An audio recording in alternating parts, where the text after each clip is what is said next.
Value discovery. That's the whole purpose of this project. You see, I believe that you can't evaluate any negotiated offer unless you understand the value of your side of the exchange. What do I contribute to Southwest Airlines? When I go to work, what is the value of what I produce? You and I are pilots in an air travel business. What we do is the business of Southwest Airlines. And I believe that has value. In fact, I believe we can define that value, and that is the whole purpose of this project. So what's your value as a pilot to Southwest Airlines? Do you know? Let's find out together. But spoiler alert, I can tell you right now, you create an extraordinary amount of economic value. Welcome to the first episode of Valuing the Pilot Profession.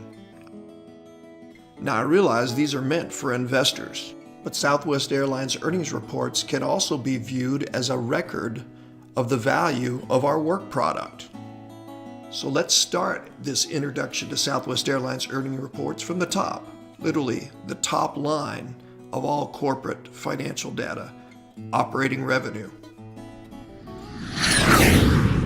Scoreboard! That's an impressive scoreboard. That's also probably one of the few times you'll ever hear me say that regarding financial data. Operating revenue moving to the top right of a chart is always a reason to cheer. Whether you're an investor or an employee, operating revenue increasing is always a good thing. But that's not always true with all financial scores. In fact, oftentimes, metrics that are good for investors may not necessarily be good for employees or the long-term health of a business. But in this episode, we're focusing on operating revenue, and this chart rocks. So let's talk about operating revenue. A corporation can have many different sources of monetary proceeds. Operating revenues are the main source of proceeds from the business of providing a useful good or service to the marketplace, in our case, air travel. So this chart represents all revenues gained from moving an aircraft from point A to point B. So in a very real way, you could say that every bit of this revenue is courtesy of pilot activities. I don't say that in an immodest way, and if that makes you feel uncomfortable, I applaud your leadership sensibilities.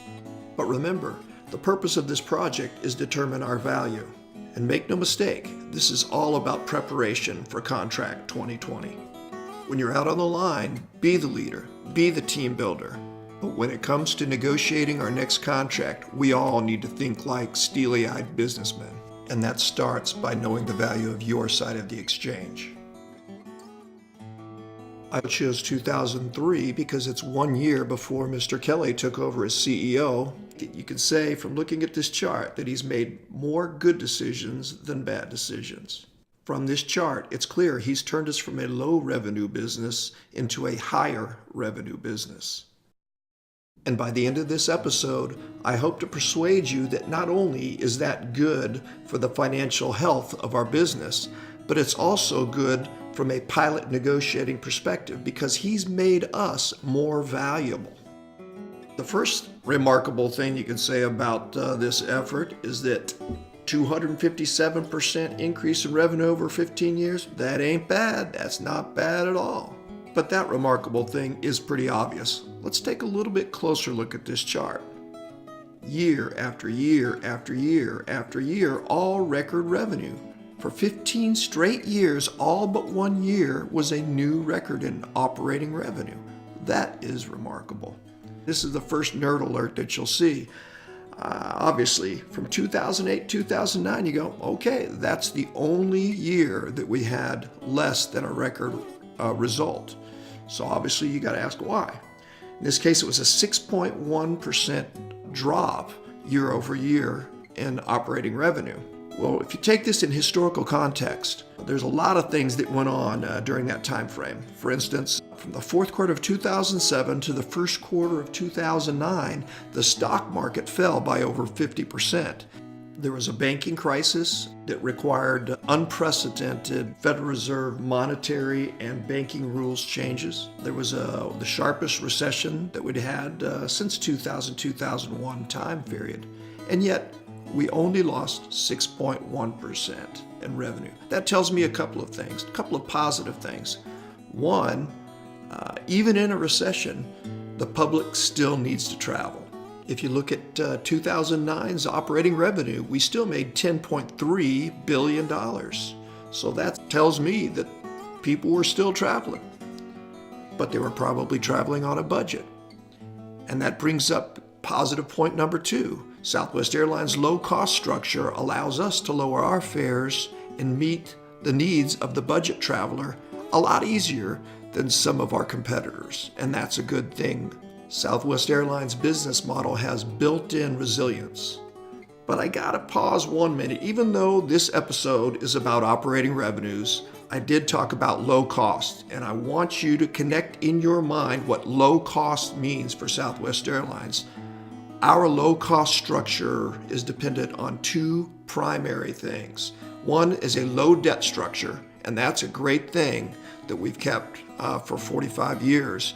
And the other is a single-type fleet. Those 2 things allow us to keep our costs low.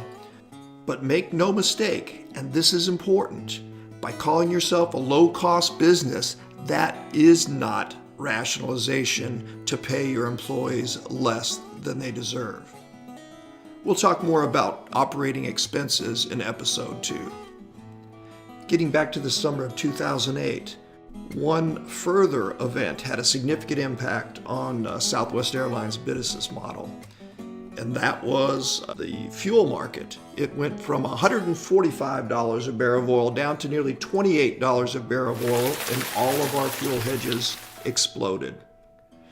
So Mr. Kelly took over as chairman in the summer of 2008 at a very momentous time. There was a lot going on, but as you can see from the chart, he seemed to recover. So looking again at the chart, one additional year stands out. Between 2010 and 2011, you can see that we had a 29.4% increase in operating revenues. Pretty substantial. Then I remembered, that was during the AirTran integration, and our fleet size actually increased by 27.3%, with a corresponding increase in revenues of 29.4%. So with that historical background, one has to ask, what caused this record revenue? My first instinct was to say, it was just growth, right? Our revenues grew as our company size grew. So I overlay that chart on top of our revenue chart, and you can see an interesting correlation. For the first part of this 15-year period, you see a very discernible correlation between the number of aircraft that we have and the increase in our revenue. And that pretty much was the history of Southwest Airlines' business model. And also you can see a very discernible correlation during the acquisition between the aircraft and our operating revenue. But starting in 2012, something different happened. You can see our fleet only grew by 1.1%, but our revenues continued to go up. And that's a great thing, but it certainly makes me wonder why. So I thought, maybe it was just pricing. Maybe we started charging more for tickets. Also in the earnings report, they report the annual average ticket price. You can see initially, very good correlation all the way up until about 2013, 2014. And in the summer of 2014, again, the price of fuel dropped in half. Immediately after that, the fare wars began, and airlines started reducing their tickets prices, and so did Southwest Airlines. But you can see, even though we lowered the price of our passenger fares, our revenues continue to rise. Again, a great thing, just makes me wonder why. Perhaps it's time to take a little bit closer look.